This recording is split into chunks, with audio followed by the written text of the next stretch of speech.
બધાને જય આદિવાસી, આપકી જય. જે આપણે કાર્યક્રમ માટે આપણે આયોજન માટે ઉપસ્થિત થયા અને જે કાર્યક્રમ આપણે કેવી રીતે કરવાનો એનો આખો આપણો પ્રોગ્રામ નક્કી થયો છે. એટલે હું તમને શોર્ટમાં બધી વાત કરું છું જે પણ મિટિંગમાં ચર્ચા થઈ. આપણો કાર્યક્રમ 2 તારીખે 2/7/2024ના રોજ ગુરુવારના રોજ ડેડિયાપાડા ખાતે પીઠા ગ્રાઉન્ડમાં થશે. સમય 11 વાગ્યાનો છે, બરાબર ને? અને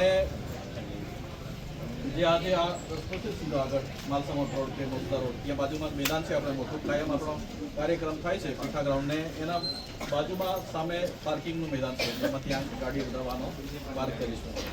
અને જે પણ અત્યારે આ મુદ્દાઓ ચર્ચામાં આવ્યા એટલે હું બધાને કોર્ટમાં બધાને કહું છું કે આપણો જે કાર્યક્રમ થશે તે દિવસનો એમાં બધાએ આપણે આમ તો એકતા પરિષદના કાર્યક્રમ કે બીજે બધે કરીએ જ છે. આપણા કોઈ કાર્યક્રમમાં પોલીસની જરૂર નથી રહેતી કે કોઈ ધમાલ કે કશું થતું નથી, પણ આપણે બધા સ્વયંશિસ્ત જાળવીએ અને એક અહિંસક આપણો એક કાર્યક્રમ મોટા પાયે થાય અને દેશ લેવલે આપણી નોંધ લેવાય એવો આપણે કાર્યક્રમ કરવાનો છે. અને આ એક બધાએ જ વાત કરી કે રાજકીય રીતે ચેતરભાઈ વસાવાને જે સામાજિક રીતે જે જાગૃતિ આવી છે કેવી રીતે દબાવીએ આદિવાસી સમાજને, એ આ લોકો એક દાખલો પૂરો કરવા માંગે છે. પણ આપણે પણ એક દાખલો આ લોકોને બતાવીએ કે આદિવાસી સમાજ હવે જાગી ગયો છે, બરાબર ને? આપણા માટે આ પરીક્ષાનો સમય છે. આપણે બહુ કાર્યક્રમો કર્યા, બહુ ભેગા થયા, પણ આપણે ગુરુવારનો દિવસ છે. આજે આપણે કદાચ 1000 કાર્યકરો આપણે અહીંયા ઉપસ્થિત છે. આટલા જ કાર્યકરો કદાચ આપણે 10 કાર્યકરો લાવીએ તો પણ 10,000 થઈ જાય. એટલે સંખ્યા તો વધારે જ થશે, પણ આપણે એ રીતે મહેનત કરીએ કે આપણે દરેક જિલ્લામાંથી વધારે સંખ્યામાં લોકો આવે. અને આપણો આ જે કાર્યક્રમ છે એ સામાજિક રીતે જ કરવાનો છે, બરાબર ને? કોઈ પાર્ટીના ઝંડા નથી લાવવાના, બરાબર? કોઈ આપણા જે સામાજિક સંગઠનો હોય, આપણો યુનિટી ફ્લેગ હોય જે આદિવાસી લખેલો હોય કે ગીર પ્રદેશ લખેલો, એવા ઝંડાઓ ચાલશે, પણ કોઈ પાર્ટીના ઝંડાઓ અહીંયા લાવવાના નથી, બરાબર ને? અને જે પણ આપણા આગેવાનો છે, હું પોતે ડૉક્ટર દયારામ હોય, બધાએ આજથી આપણા કાર્યક્રમ માટેના વિડીયો બનાવીને ફેસબુક, ઇન્સ્ટાગ્રામ હોય, સોશિયલ મીડિયામાં વાયરલ કરવાના છે કે આપણા જે ગુરુવારનો કાર્યક્રમ છે ડેડિયાપાડામાં આપણે લાખોની સંખ્યામાં ભેગા થવાનું છે. બધા લોકોએ વિડીયો બનાવીને સોશિયલ મીડિયામાં ચલાવવાનું છે, કેમ કે આપણી પાસે 3 દિવસનો સમય છે. અને આપણે 4 રાજ્યોમાંથી એટલે મહારાષ્ટ્ર, ગુજરાત, મધ્યપ્રદેશ, રાજસ્થાન અને સેલવાસથી બી આપણા આગેવાનો આવવાના છે. એટલે આપણે વિડીયો બનાવીને 3 દિવસમાં એવો પ્રચાર કરી દઈએ કે બધા સરકારી તંત્ર પણ હલી જાય, બરાબર ને? કેમ કે બધાને તો ખબર જ છે, અમારા પર બરાબર ફોન આવે છે કે અમે ક્યારે આવીએ. મહારાષ્ટ્રમાંથી ફોન આવે છે, યુપીમાંથી, રાજસ્થાનમાંથી. પણ આપણે તૈયારી એવું આપણે સ્થાનિક બધા કાર્યકરો છીએ એટલે આયોજન એવું કરીએ કે આપણો આખા દેશમાં એનો ફાયદો થાય. બીજું કે એક વાત ખાસ ચર્ચા રહી જઈ કે આપણે જે આપણા એમએલએ હોય, સાંસદ સભ્ય હોય, તો એમને બોલાવવાના છે તો બધા સમાજમાંથી બોલાવી કે કેવું? બધી ચર્ચા એમાં આદિવાસીઓ બધામાંથી, બરાબર? ચૂંટાયેલા ધારાસભ્ય હોય કે સંસદ સભ્ય ગમે તે સમાજમાંથી આવે,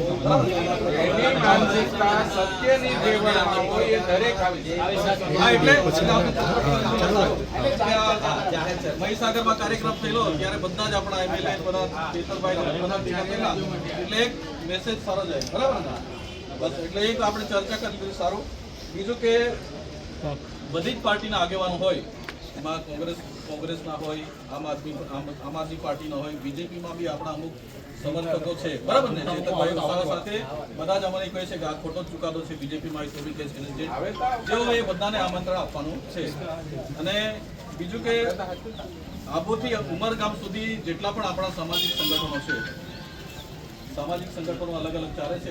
અંબાજીમાં અલગ સંગઠન હોય કે પછી વલસાડમાં અલગ સંગઠન હોય, વ્યારામાં, તો એ સંગઠનના નામથી પણ આપણે વિડીયો બનાવીને આમંત્રણ મોકલાય બધા, બરાબર કે આ સંગઠન છે આ કાર્યક્રમમાં હાજરી આપે છે.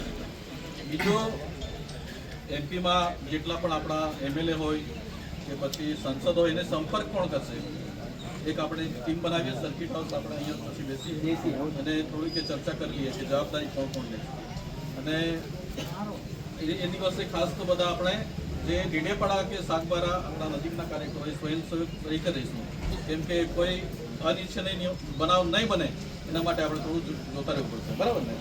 હવે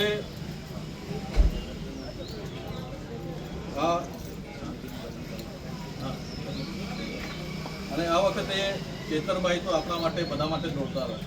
ઓબીસીનો પ્રશ્ન હોય, એસટી એસસી સમાજનો, મુસ્લિમ સમાજ હોય, કોઈ રાજપૂત સમાજનો હોય કે પાટીદાર, કોઈના પર અન્યાય થાય તો ચેતરભાઈ બધા માટે જતા હતા. એટલે એક સમય આવ્યો છે કે હવે ચેતરભાઈ માટે આપણે આવવાનું છે, બરાબર ને? કેમ કે અમે ચેતરભાઈ સાથે સતત સાથે રહ્યા છે, પણ કોઈ દિવસે પરિવારની ચિંતા કર્યા વગર એ બહાર જ રહેતા હતા, બરાબર ને? અને આ કેસો છે એમાં પણ ચેતરભાઈ વસાવાને ડેડિયાપાડા તાલુકાની બહાર એટલે ઘર જવાનું નહીં.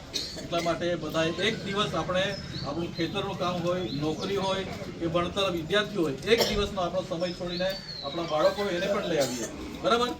એટલે બધાને એ ખાસ વિનંતી છે. અને ચેતરભાઈ પર જે કેસ થયો એનો બધાને દુઃખ છે, બરાબર ને? બધાને જ આપણને દુઃખ છે, પણ એક અવસર સમજીએ કે આ ભાજપ સરકારે આપણને ભેગા થવા માટેનો એક અવસર આપ્યો છે. એટલે આદિવાસી સમાજ તો જાગી જ ગયો છે, પણ આપણે ભેગા થઈને જ્યાં સુધી ચેતરભાઈ વસાવા બહાર નહીં આવે ત્યાં સુધી આપણે અલગ અલગ કાર્યક્રમ આપવાના છે. એ આપણે સંમેલન કરીને પૂરું નથી કરવાનું.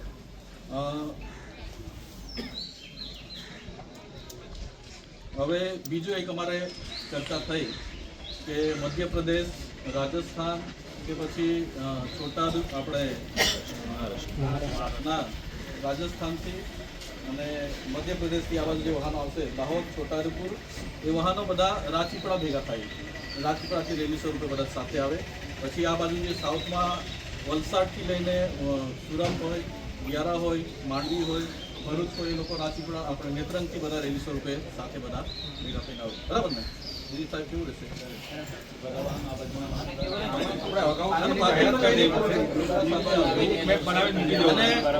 મેપ આપણે બનાવી દઈશું, હજુ મેપ બનાવીશું, પણ બધા સાથે આવે એક જથ્થામાં, એટલે એ પણ ત્યાંથી રેલી આપણે કરીએ એ વસ્તુ બરાબર છે, પણ આ લોકો રસ્તામાં રોકશે ના કઈ વાંધો નહીં. એના માટે બી આપણે છે ને ના એ તો સાથે હશે તો નહીં રોકી. જો હજારો વાહનો આવશે ને એ લોકો ફસાશે. વાહનો રોકવા ગયા હોય તો એ લોકો રસ્તે બંધ કરી દેશે. એટલે એના પછીનો વિષય છે. એ તો પછી હિંમત જ નહીં દાખવવાની. અમદાવાદ, અરવલ્લી, વડોદરા, મહીસાગર સાંભળજો.